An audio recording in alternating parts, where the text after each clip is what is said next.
I love Souls and Souls-inspired games, from shooty Souls to punchy Souls to mecha Souls.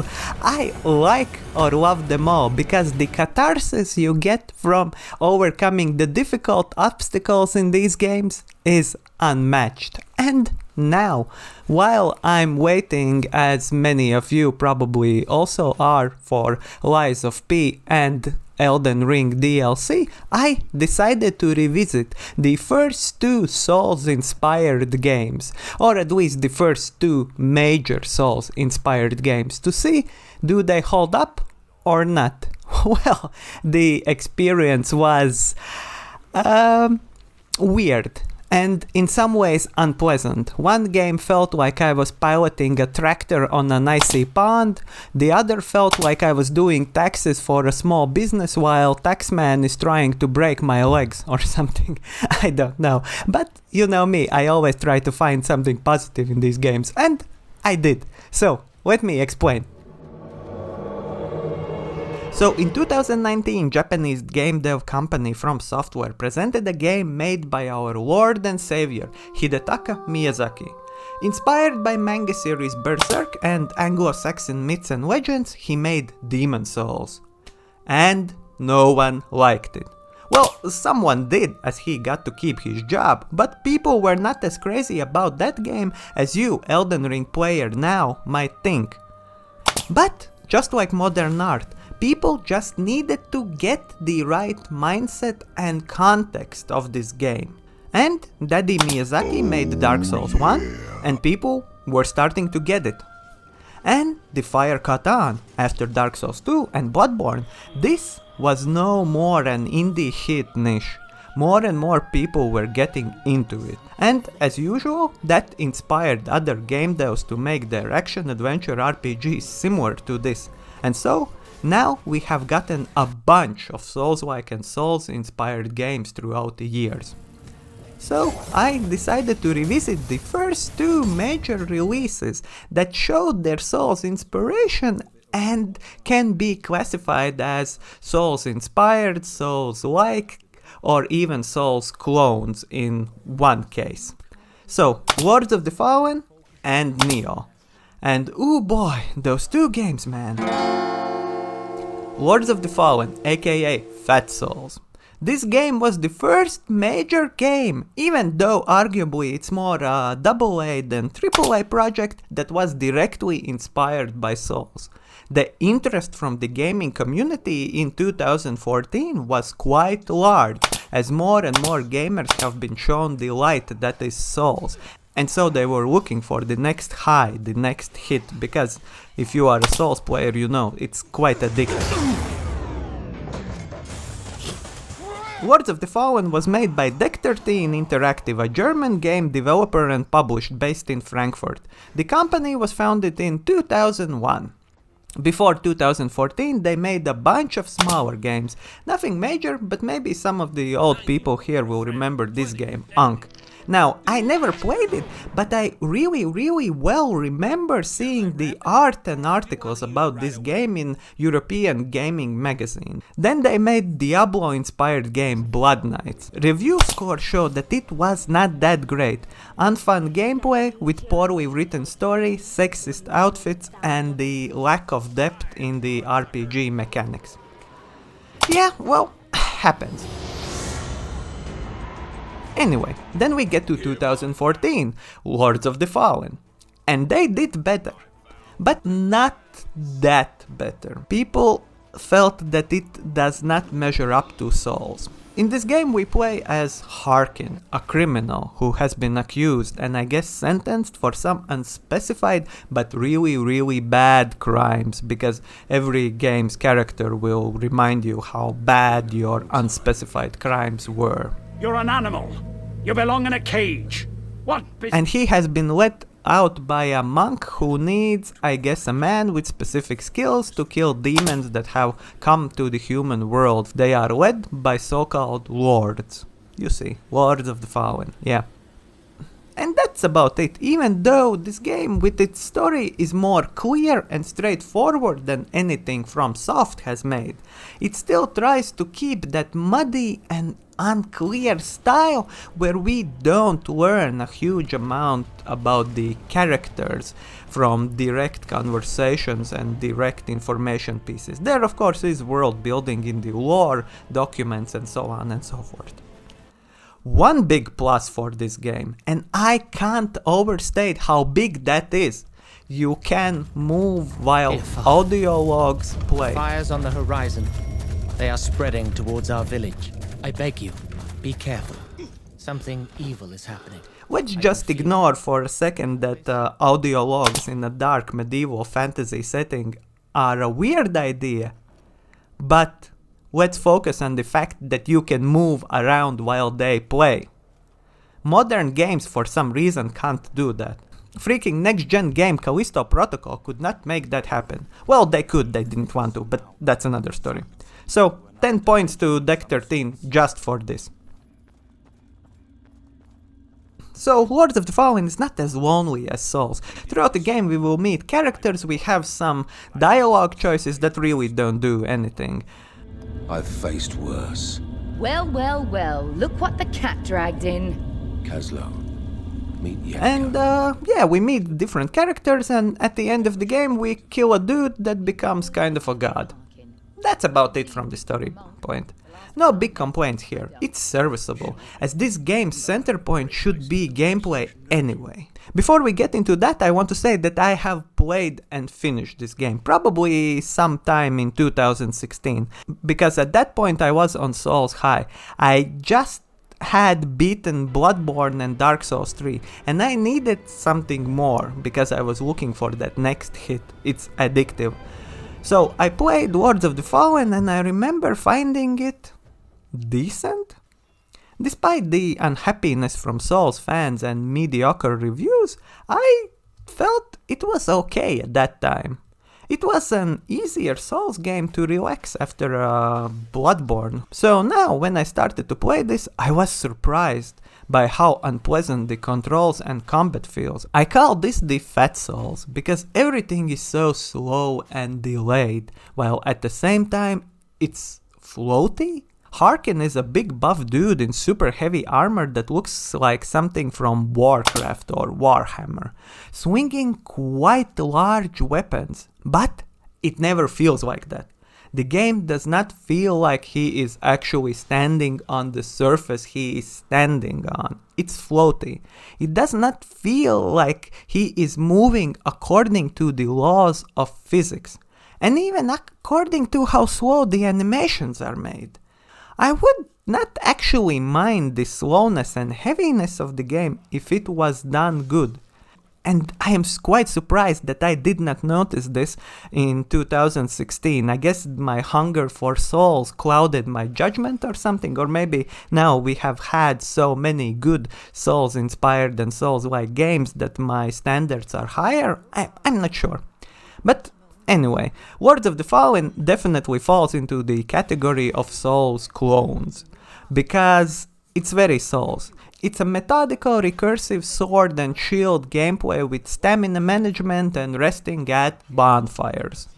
Well, they are not called bonfires here, but that's not the point. Classic, it's classic. One feature they have added is when you die, you need to rush back to the place where you died because the amount of souls is counting down.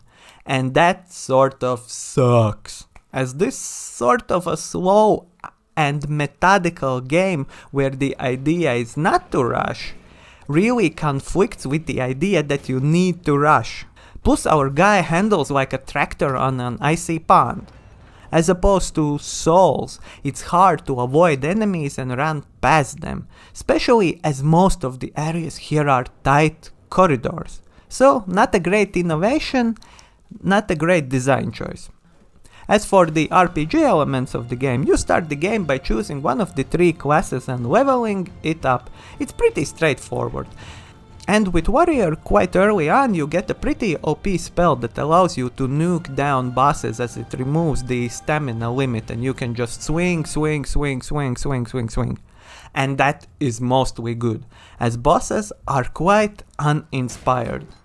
Before restarting this game now, I remembered only one boss, this one, and just because he is a dick, while the idea for the fight is slightly interesting, at the times he will cast a deadly spell that will kill you if you are not in these small shrines. I remembered this fight because of how annoying it is. There are ads that he spawns that sometimes will try and succeed to push you out of those shrines, and that is just annoying. Plus the moment-to-moment combat with these sword and shield guys is also not that fun. You just strafe around them, find an opening, hit, go back. Strafe around, find the opening, hit, retreat. And the rest of the bosses are not more memorable. Mostly dudes in armor and some big boys. So nuking them down is kinda sort of good. One other thing I would like to point out, it looks pretty okay even now. I would say that from the point of clarity and fidelity, it looks better than even some of the 2023 games. In my opinion, it looks better than Dark Souls 2. Now, Dark Souls 2, any Dark Souls game, has far more interesting visuals. They are more engaging, they are more inventive, because the general world of the Lords of the Fallen is very basic. It's like a very old school, very classical interpretation of a grim, dark, medieval fantasy setting, and it does very little to differentiate itself from, like already mentioned, Warcraft or Warhammer even. But the fidelity is nice.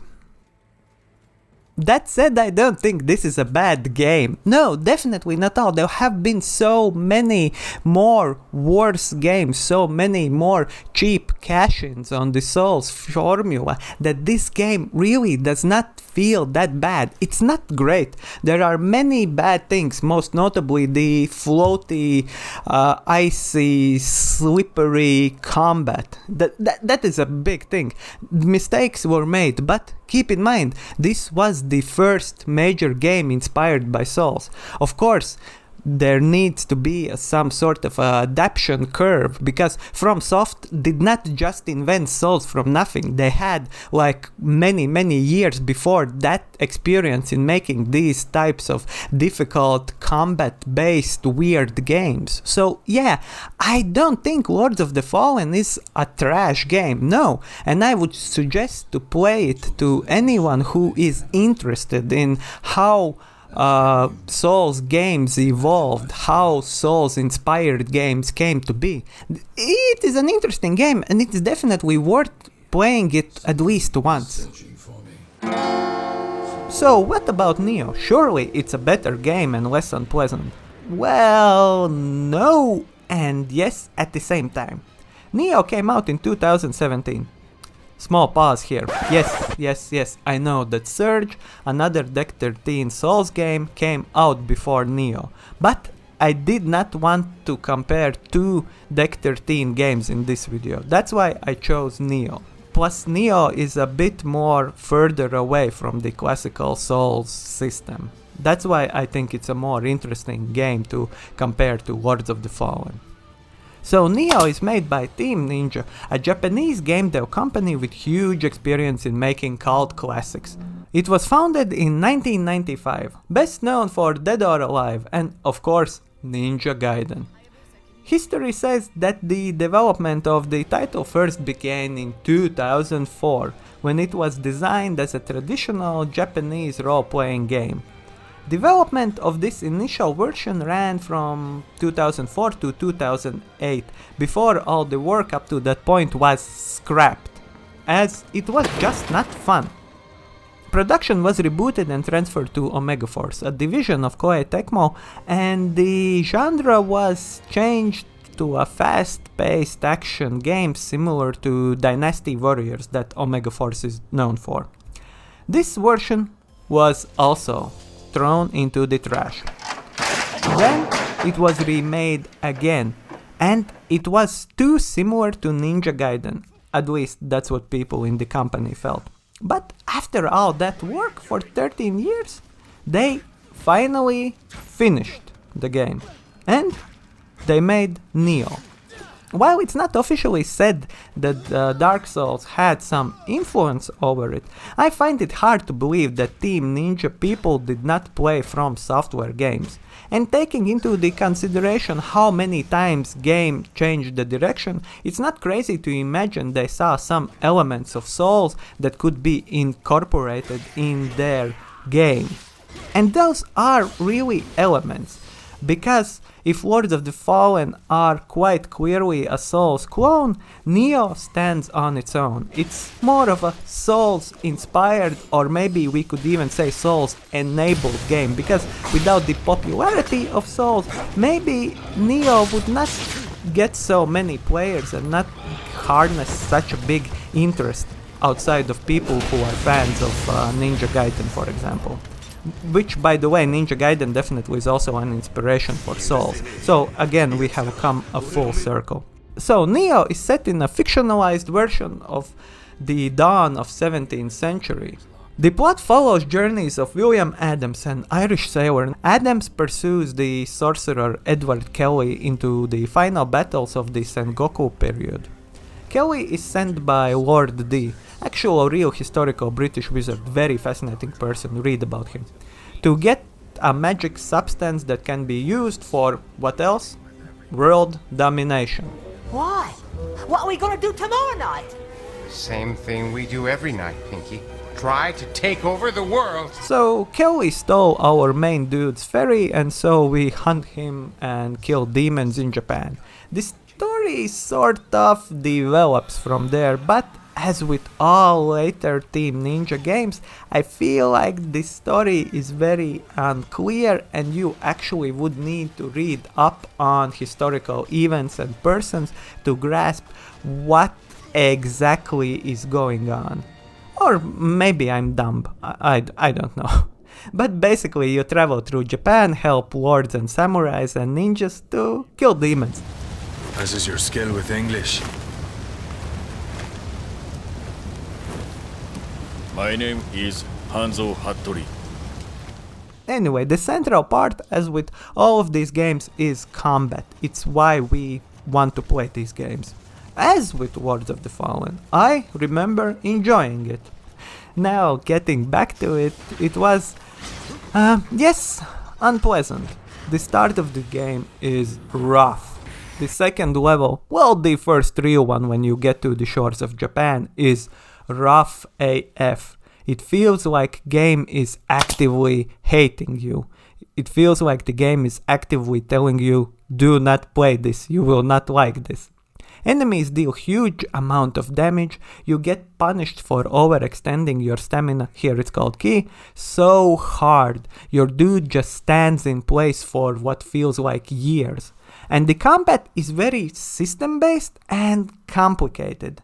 That is why I call this Exel Souls. As with later Team Ninja games, there are so many systems. You have basic attack but 3 stances, then you need to use key pulse to regain stamina and cleanse demon created fields that make you regenerate stamina slower. You have 2 weapons that you can change on the fly. Additionally, you have magic spells and ninja skills. You level up and put points in different stats that influence how effective your weapons will be. Every weapon type has its own skill tree. Plus, you can make your own combos. Then you have a magic spirit animal summon that makes you invincible. Then you gain familiarity with weapons, and for performing special actions you get titles that you can spend to get small stat boosts. Of course, you have 3 different types of ranged weapons: grenades, shurikens and kunai.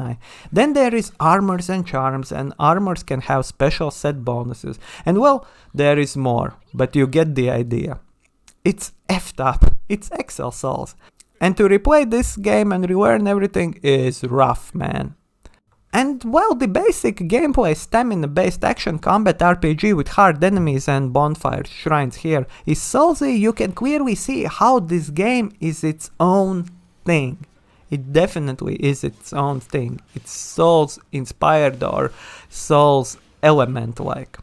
But returning to the systems, my issue might not be the amount of systems. It's more the way they are presented and the way the game seems you to want to use everything. We can compare this to Elden Ring, even though in no way it is as complicated. But still, there are many spell types. Every weapon has its own moveset with ashes that give special attacks, and you have also summons and bunch of other stuff. But opposed to Nioh and other ninja games, Elden Ring could be even accused of hiding all that from you, as the game starts off very simply. Here is a weapon, here is an enemy. Go and kill my son.